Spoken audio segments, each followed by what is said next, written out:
अस्सलाम वालेकुम स्टूडेंट्स। आज हम इस वीडियो में 2025 के अंदर फर्स्ट ईयर की इंग्लिश के सिलेबस का सेकंड यूनिट पढ़ेंगे, जिसका टाइटल है रिस्पॉन्सिबिलिटीज़ ऑफ यूथ, नौजवान की जिम्मेदारियाँ। इस चैप्टर में जैसे कि आप अपनी स्क्रीन पर देख भी सकते हैं कि नौजवानों को नए पाकिस्तान की तरक्की के लिए खूब मेहनत करनी चाहिए। ये बताया गया है अपनी पढ़ाई पर पूरी तवज्जो दें ताकि वो अच्छे शहरी बन सकें, ईमानदारी से काम करें और मुल्क की बेहतरी के लिए कोशिश करें। सरकारी नौकरियों की बजाय कारोबार, सनत या कोई हुनर सीखें। मिलकर एक मजबूत और मुतहिद कौम बनाने की कोशिश करें। बददियानत लोगों और गद्दारों से हमेशा होशियार रहें। अपने बारे में नहीं बल्कि पाकिस्तान के फ़ायदे के लिए सोचें। कायदे-ए-आज़म का पैगाम है कि नज़्म व ज़ब्त से पाकिस्तान को अजीम बनाइए। ये था जी इसका एक खुलासा सा जो इस पूरे चैप्टर में आप पढ़ेंगे। अच्छा, इस चैप्टर में आपको मैं बताता चलूँ कि हम एक तरफ इसकी ओरिजिनल इंग्लिश टेक्स्ट है जैसे कि आपको आपकी स्क्रीन पर नज़र भी आ रहा है, और दूसरी तरफ उसकी उर्दू ट्रांसलेशन है। हमने इसको पैराग्राफ वाइज नहीं बल्कि सेंटेंस वाइज किया है, ठीक है, छोटे छोटे जुमले और उसकी आगे ट्रांसलेशन, ताकि स्टूडेंट्स को याद करने में आसानी रहे। और इसके एंड पर आपको एक लिस्ट दी जाएगी जिसमें वर्ड मीनिंग होंगे, डिफ़िकल्ट वर्ड जितने भी लेसन में यूज़ हुए हैं उनके उर्दू मीनिंग, और साथ में उनके पार्ट्स ऑफ स्पीच के अतबार से ये बड़ा इंपॉर्टेंट चीज़ है कि लेसन में से जितने भी पार्ट्स ऑफ स्पीच हैं उनके बारे में इस दफ़ा आपको एनुअल पेपर में सवाल आएगा, तो उनको लाजमी याद कीजिएगा। वो वीडियो के एंड पर मैं आपको मज़ीद उसके बारे में आगाही दे दूंगा कि उसको कैसे तैयार किया जाए। तो चलते हैं ट्रांसलेशन की जानिब। Mister chancellor, ladies and gentleman, when I was approached by the vice chancellor with the request to deliver the convocation address. जनाब चांसलर, ख़वातीन व हज़रात, जब वाइस चांसलर ने मुझसे कॉन्वोकेशन ख़ताब देने की दरख्वास्त की, I made it clear to him that there were so many calls on me that I could not possibly prepare a formal convocation address on an academic level with regard to the great subject with which university deals, such as arts, history, philosophy, science, law and so on. मैंने उन्हें वाज़ह कर दिया कि मेरे ऊपर इतनी ज़िम्मेदारियां हैं कि मैं यूनिवर्सिटी के अजीम मज़ामीन जैसे फ़नून, तारीख़, फ़लसफ़ा, साइंस, कानून वगैरह के बारे में इल्मी सतह पर एक रस्मी ख़िताब तैयार नहीं कर सकता। I did, however, promise to say a few words to the students on this occasion, and it is in the fulfillment of that promise that I will address you now. ताहम मैंने इस मौका पर तलबा से चंद अल्फाज कहने का वादा किया था, और इस वादे की तकमील पर मैं अब आपसे ख़ताब कर रहा हूँ। फर्स्ट ऑफ ऑल, सबसे पहले let me thank the vice chancellor for the flattering terms in which he refer to me. सबसे पहले मैं वाइस चांसलर का उन खुशकुन फ्लैटरिंग टर्म्स को खुशकुन अल्फाज कहा गया है के लिए शुक्रिया अदा करता हूँ जो उन्होंने मेरे बारे में कहे। Mister vice chancellor, whatever I am, जनाब वाइस चांसलर मैं जो कुछ भी हूँ, and whatever I have been able to do, और जो कुछ भी मैं कर सका हूँ, I have done it merely as a measure of duty, वो सिर्फ इस फ़र्ज़ की अदायगी के तौर पर है which is incumbent upon every मुसलमान to serve his people honestly and selflessly, जो हर मुसलमान पर अपनी कौम की ईमानदारी और बेलौसी से खिदमत करने के लिए आयद होता है। In addressing you, I am not here speaking to you as head of the state, मैं यहाँ आपसे बतौर सरबराह मुमलिकत नहीं but as a friend, बल्कि एक दोस्त, and as one who has always held you in affection, और एक ऐसे शख्स के तौर पर बात कर रहा हूँ जो हमेशा आपके लिए मोहब्बत रखता है। Many of you have today got your diplomas and degrees and I congratulate you. आप में से बहुत से लोगों ने आज अपना डिप्लोमा और डिग्री हासिल की है और मैं आप सबको मुबारकबाद पेश करता हूँ। Just as you have won the laurels in your university and qualified yourselves, जिस तरह आपने यूनिवर्सिटी में कामयाबी हासिल की है। विन द लॉरेल्स या सेकंड फॉर्म उसकी यूज़ हुई है। वन द लॉरेल्स का मतलब होता है कामयाबी हासिल करना, ये एक तरह से इडियम भी है। Just as you have won the laurels in your university and qualified your self, जिस तरह आपने अपनी यूनिवर्सिटी में कामयाबी हासिल किया और ख़ुद को अहल बनाया है। So I wish you all the success in the wider and larger world that you will enter. इस तरह मैं आप सबको उस वसी तर और बड़ी दुनिया में कामयाबी की ख्वाहिश करता हूँ जिसमें आप कदम रखने जा रहे हैं। Many of you have come to the end of your scholastic career and stand at the threshold of life. आप में से बहुत से लोग अपनी तालीमी ज़िंदगी के इख्तिताम पर हैं और ज़िंदगी के दहाने पर खड़े हैं। Unlike your predecessors, you fortunately leave this university to enter life under a sovereign, independent state of your own. अपने पेशरों के बरअक्स प्रीडिसेसर्स होते हैं जो आपसे पहले गुजर चुके हों, उनको पेशरो कहते हैं। उनके बरक्स, अपने पेशरो के बरक्स, आप खुशकिस्मती से इस यूनिवर्सिटी को छोड़कर अपनी एक खुद मुख्तार और आज़ाद रियासत में ज़िंदगी शुरू कर रहे हैं। It is necessary that you and your other fellow students fully understand the implications of the revolutionary change that took place on the birth of Pakistan.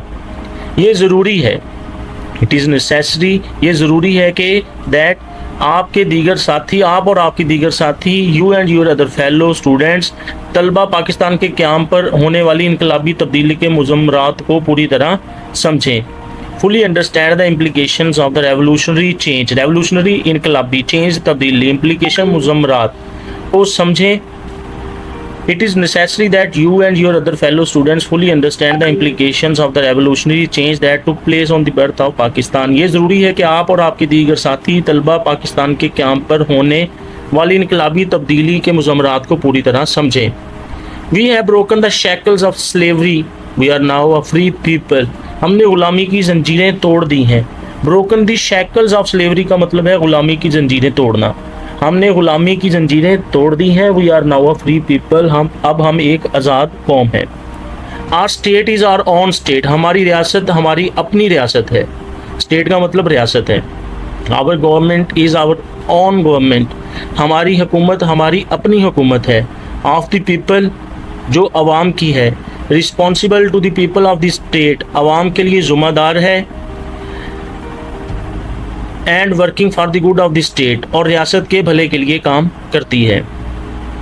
Freedom however does not mean licence, ताहम आज़ादी का मतलब ये नहीं कि आपको खुली छुट्टी मिल गई है। लाइसेंस का मतलब खुली छुट्टी मिलना। It does not mean that you can now behave just as you have please, इसका मतलब ये नहीं कि आप अपनी मर्जी से बर्ताव कर सकते हैं।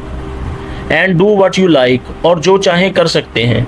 Irrespective of the interest of the other people और द स्टेट, बगैर दूसरे लोगों या रियासत के मफादात का ख्याल रखे।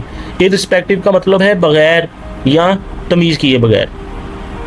A great responsibility rest on you, आप पर एक अजीम ज़िम्मेदारी आयद होती है। ऑन दी कॉन्ट्रेरी, इसके बरक्स, now more than ever it is necessary for us to work as a united and discipline nation, और अब पहले से कहीं ज़्यादा हमारे लिए एक मुत्तहिद और नज़्म व ज़ब्त वाली कौम के तौर पर काम करना ज़रूरी है। What is now required of us all is constructive spirit, अब हम सब से जो मतलूब है वो है तामीरी जज्बा, ना कि वो जंगजू जज्बा। and not the militant spirit of the days when we were fighting for our freedom, ना कि वो जंगजू जज्बा जो हमारी आज़ादी के लिए लड़ने के लिए दिनों में था। It is far more difficult to construct than to have a militant spirit for the attainment of freedom, आज़ादी हासिल करने के लिए जंगजू जज्बा रखना तमीरी काम करने से कहीं ज़्यादा आसान है। मिलिटेंट का मतलब होता है जंगजू, स्पिरिट का मतलब है जज्बा, अटेनमेंट का मतलब है हासिल करना। It is easier to go to jail और fight for freedom than to run a government, jail जाना या आज़ादी के लिए लड़ना हुकूमत चलाने से ज़्यादा आसान है।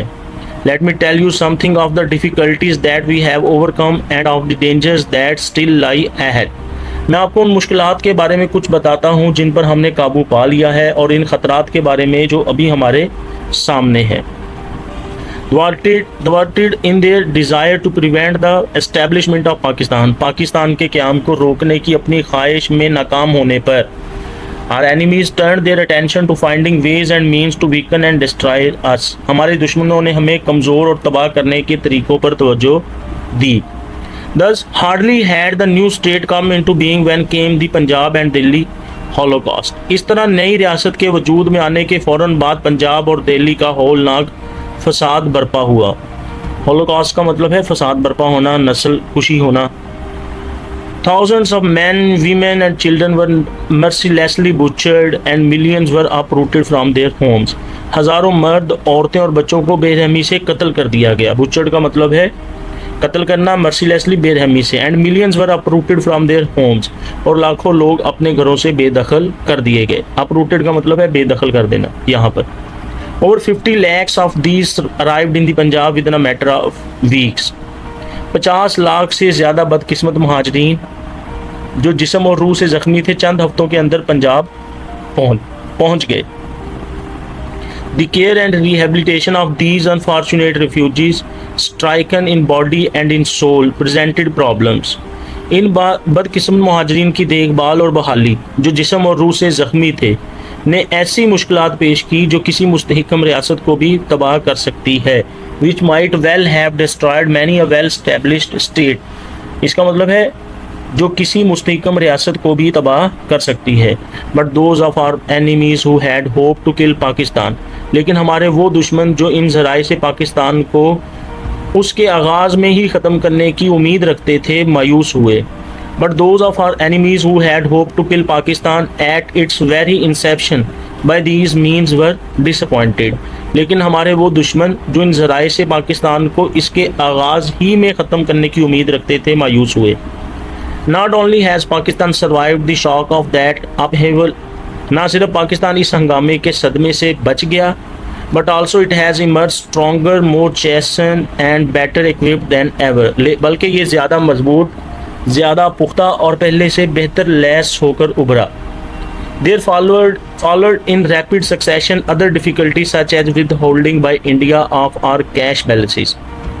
इसके बाद तेज़ी से दीगर मुश्किलात सामने आई। There followed in rapid succession other difficulties, इसका मतलब है इसके बाद तेज़ी से दीगर मुश्किलात सामने आई, such as withholding by India of our cash balances, जैसे कि भारत की तरफ से हमारे नकद balance, of our share of military equipment और फौजी साजो सामान के हिस्से की रोकथाम, and lately the institution of an almost complete economic blockade of your province, और हाल ही में आपके सूबे का तकरीबन मुकम्मल इक्तसादी नाकाबंदी। I have no doubt that all right thinking men in the Indian Dominion deplore these happenings, and I am sure the attitude of the mind that has been responsible for them will change, but it is essential that you should take note of these developments. मुझे यकीन है कि हिंदुस्तानी dominion के तमाम सही सोच रखने वाले लोग इन वाक़यात पर अफसोस करते हैं, और मुझे पूरा यकीन है कि इस जहनीत का रवैया जो इनके लिए ज़िम्मेदार है बदल जाएगा, लेकिन ये ज़रूरी है कि आप इन पेश रफ्तों पर नज़र रखें। They stress the importance of continued vigilance on our part, ये हमारी तरफ से मुसलसल चौकन्ना रहने की अहमियत को जाहिर करते हैं। Your main occupation should be in fairness to yourself, आपका बुनियादी मकसद अपने आप, in fairness to your parents, अपने वालदैन, and indeed in fairness to the state, और रियासत के साथ इंसाफ के लिए होना चाहिए। To devote your attention solely to your studies, आप अपनी तवज्जो मुकम्मल तौर पर तालीम पर मरकूज़ रखें। इट इज़ ओनली दस that you can equip your self for the battle of life that lies ahead of you, सिर्फ इस तरह आप अपने सामने मौजूद ज़िंदगी की लड़ाई के लिए खुद को तैयार कर सकते हैं। Only thus will you be an asset and a source of strength and pride to your state, सिर्फ इसी तरह आप अपनी रियासत के लिए एक असासा और ताकत व फ़ख्र का बाइस बन सकते हैं। Only thus can you assist it in solving the great social and economic problem, सिर्फ इसी तरह आप इसके सामने मौजूद समाजी और इक़्तिसादी मसाइल हल करने में मदद दे सकते हैं।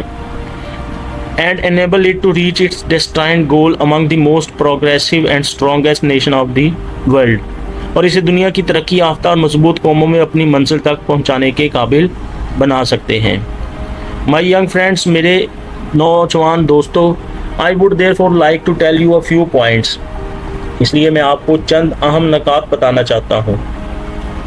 About which you should be vigilant and beware, जिनके बारे में आपको होशियार और चौकन्ना रहना चाहिए। Firstly beware of the fifth columnist among our self, पहले अपने दरमियान पांचवें कॉलम के लोगों से होशियार रहें। Secondly guard against and weed out selfish people who only wish to exploit you so that they may swim, दूसरे खुदगर्ज लोगों से बचे और उन्हें निकाल बाहर फेंकें जो सिर्फ आपका इस्तेसाल करना चाहते हैं ताकि वो खुद कामयाब हो सकें। दैट दे मे स्विम का मतलब है कि वो कामयाब हो सकें। थर्डली, तीसरा, learn to judge who are really true and really honest and unselfish servants of the state, तीसरा ये सीखें कि कौन वाकई सच्चे, ईमानदार और बेलौस रियासती खिदमतगार हैं। who wish to serve the people with heart and soul and support them, जो दिलो जान से अवाम की खिदमत करना चाहते हैं और उनकी हमायत करें। there is another matter that I would like to refer to, मैं एक और अहम बात का जिक्र करना चाहता हूँ। my young friends, मेरे प्यारे दोस्तों, I thought you have been following the rut, मेरे जवान दोस्तों, अब तक आप एक रवायती रास्ते पर चल रहे हैं। you get your degree and when you are thrown out of the university in thousands, आप अपनी डिग्रियां हासिल करते हैं और जब आप इस यूनिवर्सिटी से हज़ारों की तादाद में निकलते हैं, all that you think and hanker for is government service, तो आपकी वाहद ख्वाहिश सरकारी नौकरी हासिल करना होती है. As your Vice Chancellor has rightly stated that the main object of the old system of education and the system of government existing hitherto was really to have well-trained, well-equipped clerks. जैसा कि आपके vice chancellor ने दुरुस्त कहा, पुराने तलीमी निज़ाम और अब तक मौजूदा हुकूमती निज़ाम का बुनियादी मकसद अच्छी तरबियत याफ्ता और लैस क्लर्क तैयार करना था. Of course, some of them went higher and found their level. यकीनन इनमें से कुछ आला ओहदों तक पहुँचे और अपनी जगह बनाई. But the whole idea was to get well qualified clerks. लेकिन बुनियादी ख्याल अच्छे मेयार के क्लर्क तैयार करना था.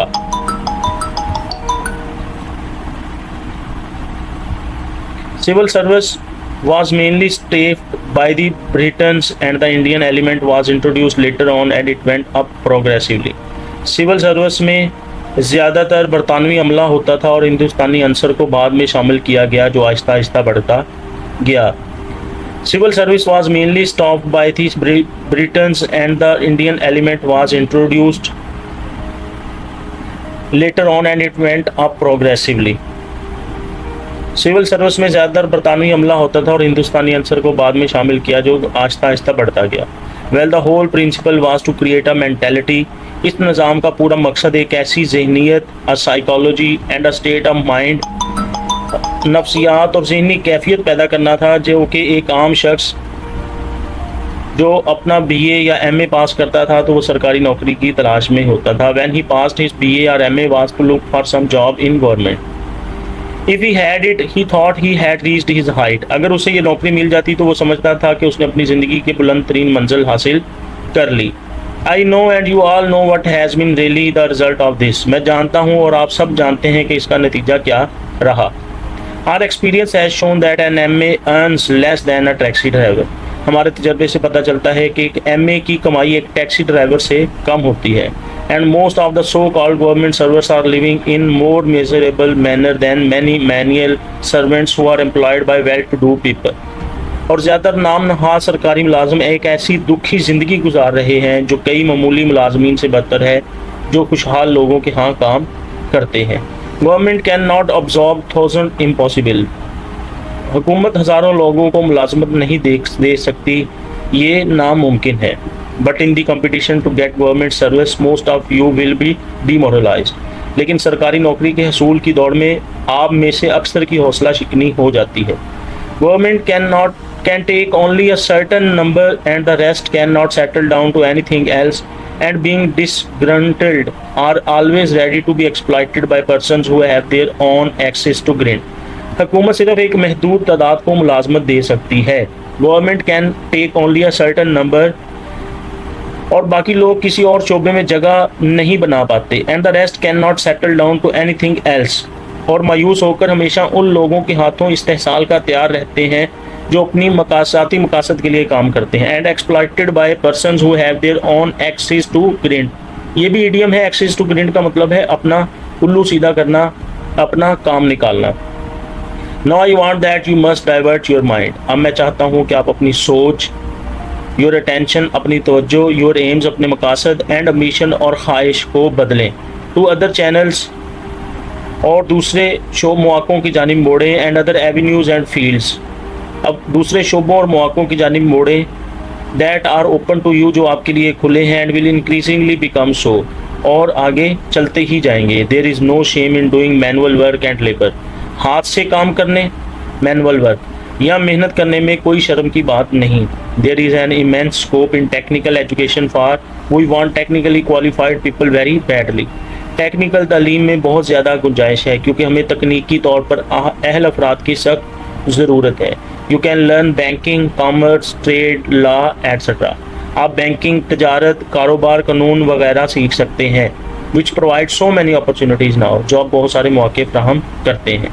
Already you find that new industries are being started. पहले ही आप देख रहे हैं कि नई सनतें शुरू हो रही हैं. New banks, new insurance companies, new commercial firms are opening. नए बैंक, नई इंश्योरेंस कंपनी और नए कारोबारी अदारे खुल रहे हैं. And they will grow as you go on, और ये आपके आगे बढ़ने के साथ साथ तरक्की करेंगे। Now these are avenues and fields open to you. अब ये वो शोबे और मौके हैं जो आपके लिए खुले हैं। Think of them and divert your attention to them, इनके बारे में सोचें और अपनी तवज्जो इनकी तरफ मोड़ें। एंड बिलीव मी, और यकीन करें और मेरा यकीन करें, you will there benefit your self more than by merely going in for government service and remaining there, और आप सरकारी नौकरी में रहने से कहीं ज़्यादा फ़ायदा उठाएंगे। जहाँ जैसे कि मैं कहूँगा, in what I should say a circle of clerkship working there for morning till evening in most dingy and uncomfortable condition, जहाँ मैं आपको कहूँगा कि आप क्लर्क के दायरे में सुबह से शाम तक इंतहाई खस्ता हाल और गैर आरामदा हालात में काम करते हैं। You will be far more happy and far more prosperous with far more opportunities to rise. आप तजारत और सनत इख्तियार करके ज़्यादा खुशहाल होंगे और तरक्की के ज़्यादा मौके हासिल करेंगे। If you take to commerce and industry and will thus be helping not only yourself but also your state. और इस तरह ना सिर्फ अपनी बल्कि अपनी रियासत की भी मदद करेंगे। I can give you one instance. मैं आपको एक मिसाल दे सकता हूँ। I know a young man who was in government service. मैं एक नौजवान को जानता हूँ जो सरकारी नौकरी में था। 4 years ago, 4 साल पहले, he went into banking corporation, वो एक बैंकिंग कॉरपोरेशन में चला गया 200 रुपीज़, सिर्फ 200 रुपये पर, because he had studied the subject of banking, क्योंकि उसने बैंकिंग का मजमून पढ़ा था। Today he is manager in one of their firms, और आज वो उनके एक अदारे में मैनेजर है। He is and drawing 1500 rupees a month in just 4 years, और सिर्फ 4 सालों में वो 1500 रुपये कमा रहा है। These are the opportunities to have and I do impress upon you now to think in these terms. ये हैं वो मौके जो आपके लिए मौजूद हैं और मैं आप पर जोर देता हूँ कि आप इन इम्कानात के बारे में सोचें। तो इसके साथ ही स्टूडेंट्स, ये इस लेसन का इख्तिताम होता है। इस लेसन में हमने ज़्यादातर यही बातें सीखी हैं कि हमें ज़्यादातर टेक्निकल एजुकेशन की तरफ आना चाहिए। हमें पढ़ाई जो हमारी डिग्रीज़ हैं उनको गवर्नमेंट की नौकरियों के हसूल में ज़ाया नहीं करना चाहिए, बल्कि उसके लिए हमें एक ऐसा माहौल ख़ुद के ऊपर तारी करना चाहिए कि हम किसी टेक्निकल एजुकेशन को हासिल कर सकें या हम अपना कारोबार का आगाज़ कर सकें, कुछ स्टार्टअप ले सकें, इस तरह से बाकी किसी भी शोबे में जा सकें। तो स्टूडेंट्स, ये है उसके लिस्ट जो कि इंग्लिश वर्ड है जो लेसन में इस्तेमाल हुए, साथ हैं parts of speech, Urdu meaning और सिनोनिम्स उसके। तो स्टूडेंट्स, ये सारी लिस्ट है, आप देख भी सकते हैं। अगर मैं आहिस्ता आहिस्ता इसको नीचे से ऊपर लेकर जाऊंगा, बहुत सारे लफ्ज़ हैं जो कि पढ़े नहीं जा सकते, तो बोले नहीं जा सके। पहले ही वीडियो काफ़ी लेंथी हो चुकी है। तो स्टूडेंट्स, अगर आपको इस वीडियो का वर्ड फाइल चाहिए होगी या PDF फाइल चाहिए होगी तो मैं आपको ये आपके व्हाट्सएप पर भेज दूंगा। नीचे मैं अपना लिंक में डिस्क्रिप्शन में अपना व्हाट्सएप नंबर भी दूंगा, तो आप उस डिस्क्रिप्शन में जाकर मुझे व्हाट्सएप कीजिएगा, तो मैं इंशाल्लाह आपको व्हाट्सएप पे ये सारी की सारी PDF फाइल सेंड कर दूंगा, ताकि आप इस सारे के सारे लेसन को खुद भी रीड कर सकें और पढ़ सकें। तो स्टूडेंट्स, अगर आपको मेरी ये वीडियो पसंद आई है तो मुख्तलिफ चैनल्स पे, मुख्तलिफ ग्रुप्स में अपने दूसरे दोस्तों के साथ शेयर करें। अपने स्टूडेंट्स को, अपने साथी स्टूडेंट्स को भी बताएं और अपने टीचर्स को भी बताएं कि यहाँ से लेसन जो है वो बड़ा अच्छा तैयार किया जा सकता है, पढ़ा जा सकता है, क्योंकि ये पहली दफ़ा पढ़ाया जा रहा है सारे स्कूलों में, कॉलेजेस में, तो इसलिए इसके ऊपर बहुत ज़्यादा मेहनत करने की ज़रूरत है।